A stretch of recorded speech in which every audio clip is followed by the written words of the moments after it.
ಅಮೃತ ಒಂದು ಬಿಡ್ತಾನೆ. ಅವನು ಅಂದ್ರೆ ಅವನು ಸತ್ತೋಗ್ತಾನೆ. ಓಕೆ, ನಮ್ ಬಂದ್ಬಿಟ್ಟೆ ಬೈಕೇ ಆಗೈತೆ. ನಂದೇ ಬ್ಯಾಗಲ್ಲಿ ಕಾಸು ತಗೊಂಡು ನನ್ಗೆ ಕೊಟ್ಟವನು. ನೀವೇನ್ ಮಾಡ್ತಾ ಇದ್ದೀರಾ? ಸುಮ್ನೆ ಪಾತ್ರೆ ಲಡ್ಸ್ತಾ ಇದ್ದೀರಾ ನಾನು ಮಾಡ್ದೆ ಅಂತ.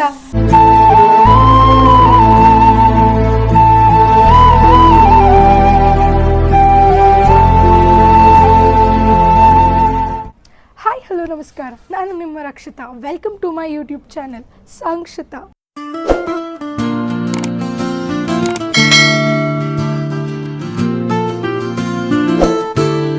ಸೊ ಇವತ್ತು ಸ್ಪೆಷಲ್ ಏನಪ್ಪ ಅಂದರೆ ಭೀಮನ ಅಮಾವಾಸ್ಯೆ. ನನಗೆ ಫಸ್ಟ್ ಭೀಮನ ಅಮಾವಾಸ್ಯೆ. ಸೊ ಮದುವೆಯಾಗಿ ಈ ತಿಂಗಳಿಗೆ 6 months ಆಗುತ್ತೆ. ಸೊ ನೀವು ಯೋಚನೆ ಮಾಡ್ತಾ ಇರ್ಬೋದು ಏನಕ್ಕೆ ಬರೀ ನಾನೇ ವಿಡಿಯೋ ಸ್ಟಾರ್ಟ್ ಮಾಡಿದೆ ಇವತ್ತು ಅಂತ.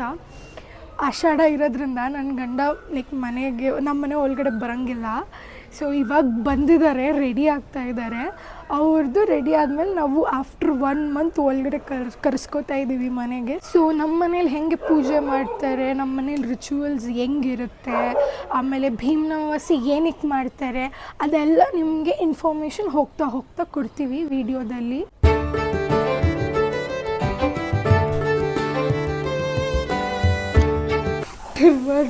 ಮನೆ ಒಳಗಡೆ ಕಾಲು ಇಡ್ತಾ ಇದ್ದಾರೆ. ನಮ್ ಬಂದ್ಬಿಟ್ಟೆ ಅನ್ನೋರು ಯಾರು ಇರಲ್ಲ. ಅಜ್ಜಿ ಏನೋ ಮಾಡ್ತಾ ಇದ್ದಾರೆ. ಏನ್ ಮಾಡ್ತಾ ಇದಾರೆ ಕೇಳೋಣ. ಏನ್ ಮಾಡ್ತಾ ಇದ್ದೀರಾ ಮಮ್ಮ? ನಾಷ್ಟಕ್ಕೆ ರೆಡಿ ಮಾಡ್ತಾ ಇದ್ದೀರಾ?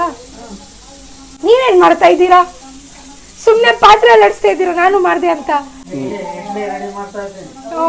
ನಮ್ಮ ತಾತ ಇಡ್ಲಿಗೆ ಇಡ್ತಾ ಇದ್ದಾರೆ, ನಮ್ಮ ಅಜ್ಜಿ ಚಿತ್ರಾನ್ನ ರೆಡಿ ಮಾಡ್ತಾ ಇದ್ದಾರೆ. ಬೆಳಗ್ಗೆ ಇದ್ರೆ ತಿಂಡಿ ಇವರಿಬ್ರೆ ಮಾಡ್ಕೊಡೋದು. ನಂಗೂ ತೋರಿಸ್. 7 ಗಂಟೆ ನಾಯಿ ಬಿಸ್ಕೆಟ್ ಬೇರೆ ತಂದಿದ್ದೀವಿ. ನಾಯಿಗೆ ನಾಯಿ ಬಿಸ್ಕೆಟ್. ಮಾವ ಅಳಿಯ ಇಬ್ರು ಶಿವ ಪೂಜೆ ಮಾಡ್ಕೋತಾ ಇದ್ದಾರೆ. ಏನೋ ಮಾಯಕರ ಥರ ಕಾಣಿಸ್ತಾರ ಹಂಗೆ.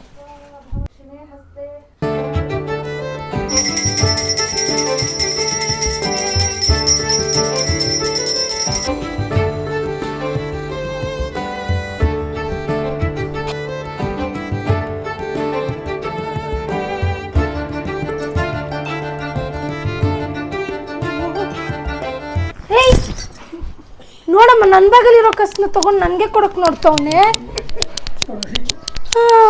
ನೀವು ಒಬ್ಬ ಕೊಟ್ಟಿದ್ದಕ್ಕೆ ನಾನು ತರಲೇ ಇಲ್ಲ ಅಂದ್ಬಿಟ್ಟು ಇಲ್ಲೇ ಐತೆ ಅಂತೆ. ನಂಗೆ ಬೇಡ ಹೋಗಂಗಿದ್ರೆ. Old couples, old is gold.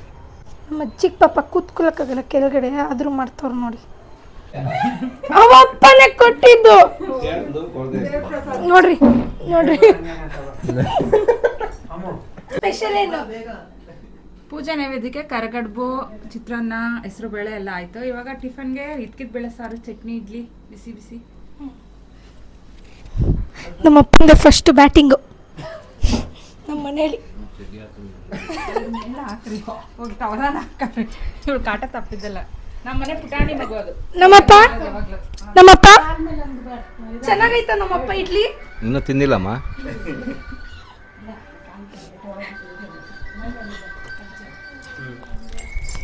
ನಮ್ಮಪ್ಪ ಚೆನ್ನಾಗೈತ ನಮ್ಮಪ್ಪ ಇಡ್ಲಿ. ಸೂಪರ್ ಆಗಿದೆ. ತಿಂಡಿ ಎಲ್ಲ ಹಂಗೆ ಹೇಳ್ತಿದ್ದೀರ. ಕೊಡಪ್ಪ. ನಂದು ಫಸ್ಟ್ ಭೀಮನ ಅಮಾವಾಸ್ಯೆ. ಫುಲ್ ಎಕ್ಸೈಟ್ ಆಗಿದ್ದೀನಿ. ಎತ್ತು ಕಾಲು.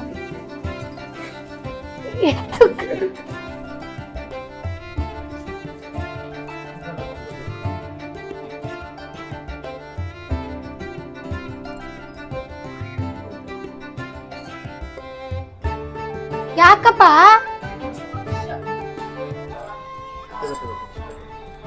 ಎಲ್ಲಿಂದ ಎತ್ಕೊಂಡೆ?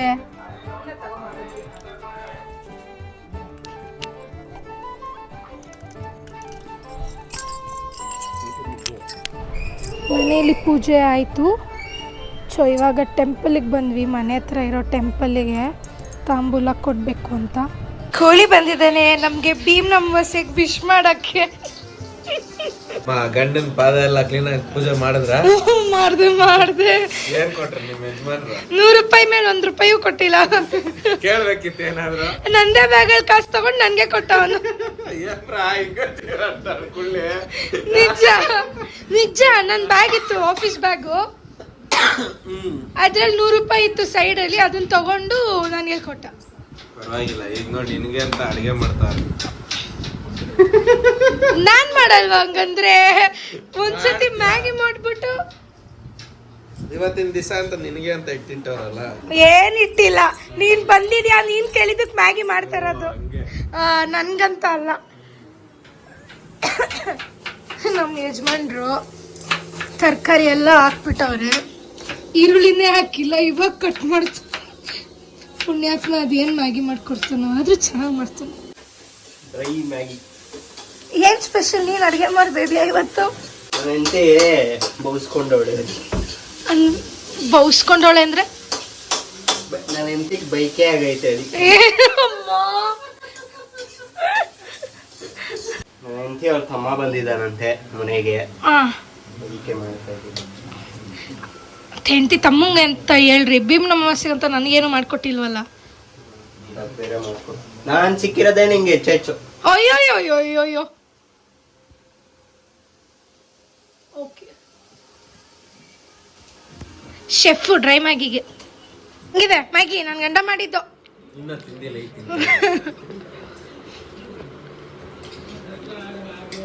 ಚೆನ್ನಾಗಿದ್ಯಾ? ಉಪ್ಪು ಕಮ್ಮಿ ಇರುತ್ತೆ. ಹೆಂಗಿದೆ ಮ್ಯಾಗಿ? ನನ್ನ ಗಂಡ ಮಾಡಿದ್ದು. ಪೂಜೆ ಎಲ್ಲ ಆಯಿತು. ಇವತ್ತು ಭೀಮ್ ಅಮಾವಾಸ್ಯೆ, ನನಗೂ ಫಸ್ಟು. ಏನಕ್ಕೆ ಮಾಡ್ತಾರೆ ಅಂತ ನನಗೆ ಗೊತ್ತಿಲ್ಲ, ನಮ್ಮ ಅಮ್ಮ ಹತ್ರನೇ ಕೇಳಿ ತಿಳ್ಕೊಳ್ಳೋಣ. ಭೀಮ್ ಅಮಾವಾಸ್ಯೆ ಪೂಜೆನ ಏನಕ್ಕೆ ಹೇಗೆ ಮಾಡ್ತಾರೆ ಅನ್ನೋದನ್ನ ನಮ್ಮ ಹಿಂದೂ ಪುರಾಣದ ಪ್ರಕಾರ ನಾನು ಸಂಕ್ಷಿಪ್ತವಾಗಿ ನಿಮ್ಗೆ ಹೇಳ್ತೀನಿ, ಆಯಿತಾ? ಭೀಮೇಶ್ವರ ವ್ರತ, ಪತಿ ಸಂಜೀವಿನಿ ವ್ರತ ಅಂತ ಕೂಡ ಇದನ್ನು ಕರೀತಾರೆ.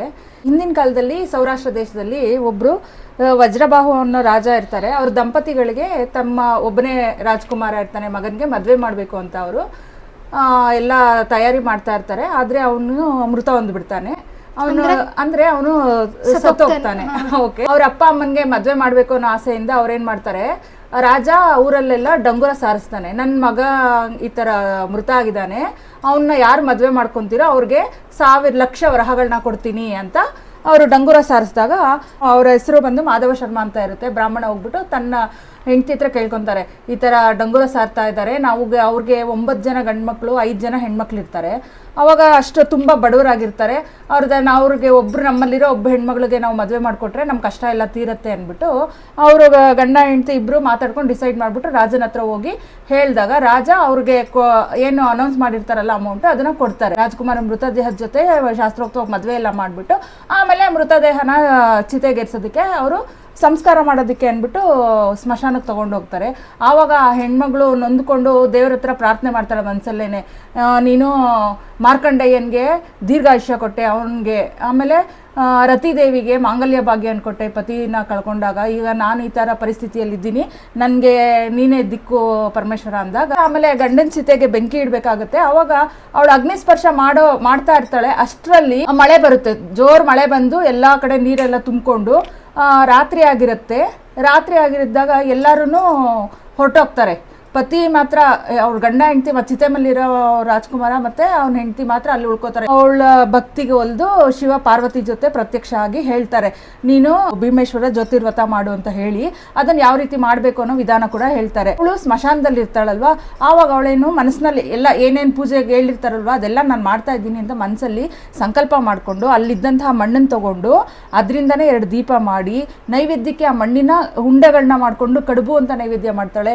ಹಾಲದ ಮರ ಅದರಲ್ಲಿ ಬರುವಂಥ ಹಾಲನ್ನು ದೀಪಕ್ಕೆ ಎಣ್ಣೆ ಆಗಿ ಆ ನಾರನ್ನು ಬತ್ತಿಯಾಗಿ ಉಪಯೋಗಿಸ್ಕೊಂಡು ದೇವ್ರಿಗೆ ಧೂಪ ದೀಪ ನೈವೇದ್ಯ ಪೂಜೆ ಹೂ ಎಲ್ಲ ಅರ್ಪಿಸ್ತಾ ಇದ್ದೀನಿ ಅಂತ ಸಂಕಲ್ಪ ಮಾಡಿಕೊಂಡು ಅವಳು ಶ್ರದ್ಧೆಯಿಂದ ಪೂಜೆ ಮಾಡಿದಾಗ ಶಿವ ಪಾರ್ವತಿ ಅವ್ರಿಗೆ ಒಲಿದು ಅವನು ಚಿತೆ ಮಲ್ಗಿದ್ದಂಥ ಅವಳ ಗಂಡ ಎದ್ದು ಕೂತ್ಕೋತಾನೆ.